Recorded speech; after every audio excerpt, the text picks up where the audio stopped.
Josef, der Erhöhte und Gesegnete.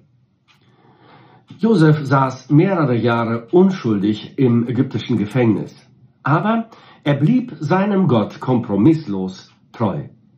Und dann griff Gott ein und befreite seinen Diener aus dem Gefängnis und erhöhte ihn.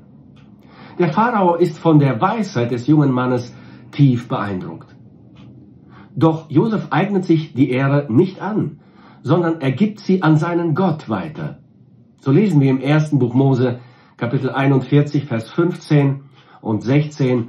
Und der Pharao sprach zu Josef: Ich habe einen Traum gehabt, aber es kann ihn niemand deuten. Nun habe ich über dich vernommen, dass du einen Traum zu deuten vermagst, wenn du ihn hörst. Josef antwortete dem Pharao und sprach: Das steht nicht bei mir. Gott wird verkündigen, was dem Pharao zum Wohl dient. Als Josef dem Herrscher Ägyptens den Traum glaubhaft und verständlich gedeutet hat, ist der Pharao verblüfft und überzeugt. Es gibt keinen besser geeigneten Mann in Ägypten als diesen jungen Josef, der das Land durch die nächsten Jahrzehnte regieren könnte.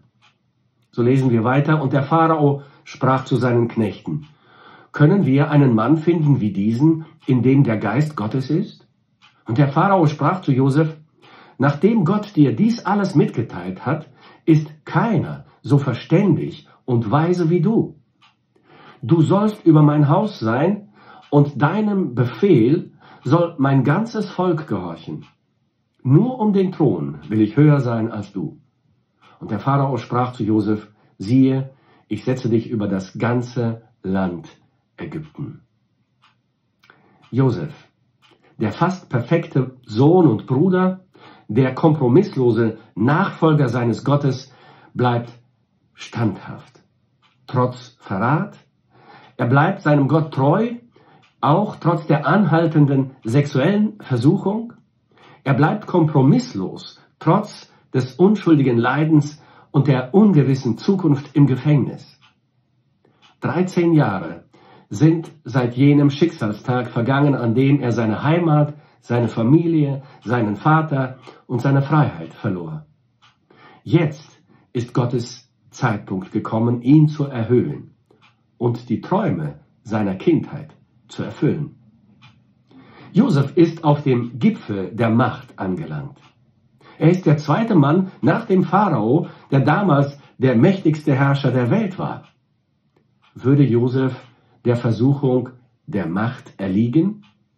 Würde er selbst herrlich und erbarmungslos herrschen? Würde er sich an seinen Feinden rächen? Josef, der von Gott erhöhte und gesegnete Mann, ändert sich auch in der Position der Macht nicht. Er heiratet, er gründet eine Familie. Gott schenkt ihm 2 Söhne, bevor die Hungersnot kommt, Manasse und Ephraim. Gott stattet ihn mit außergewöhnlicher Weisheit aus.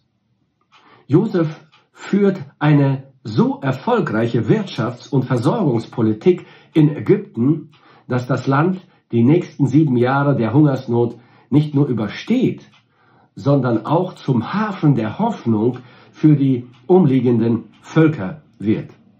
Alle Welt kommt zu Josef nach Ägypten, um Brot zu kaufen. Sein Ruf muss weit über Ägypten hinaus legendär gewesen sein. Eines Tages erscheinen dann auch die Brüder Josefs vor ihm und fallen vor ihm nieder. Sie erkennen ihn nicht, aber er erkennt sie. Und Josef muss an die Träume denken, die er in seiner Kindheit geträumt hatte. Die Träume gehen in Erfüllung. Es waren Gottes prophetische Träume. Jetzt könnte Josef sich rächen und seinen Brüdern für ihre Grausamkeit heimzahlen. Doch er macht es nicht. Es kommt auch keine Schadenfreude in seinem Herzen auf. Er gibt Zeugnis von seinem Glauben und sagt seinen Brüdern: Ich fürchte Gott. Auf dem Gipfel der Macht bleibt Josef bescheiden und gottesfürchtig. Er sieht den Plan Gottes in Erfüllung gehen Und er betrachtet sich selbst als Werkzeug der Barmherzigkeit Gottes an seinen Brüdern und an seinem Vater. Er handelt an seinen Brüdern großzügig und barmherzig, voller Mitgefühl und Liebe. Aus der Biografie Josefs lernen wir, dass Gott seinen Plan für unser Leben hat. Einen guten Plan. Und wenn wir mit Gott kooperieren und es zulassen, dann geht dieser Plan in Erfüllung. Keine Umstände können den Plan Gottes in unserem Leben verhindern. Gottesfurcht und ein Leben nach seinen Geboten zahlt sich immer aus. Im Leben Josefs verwirklicht sich der von Petrus genannte Grundsatz. So demütigt euch nun unter die gewaltige Hand Gottes, damit er euch erhöhe zu seiner Zeit.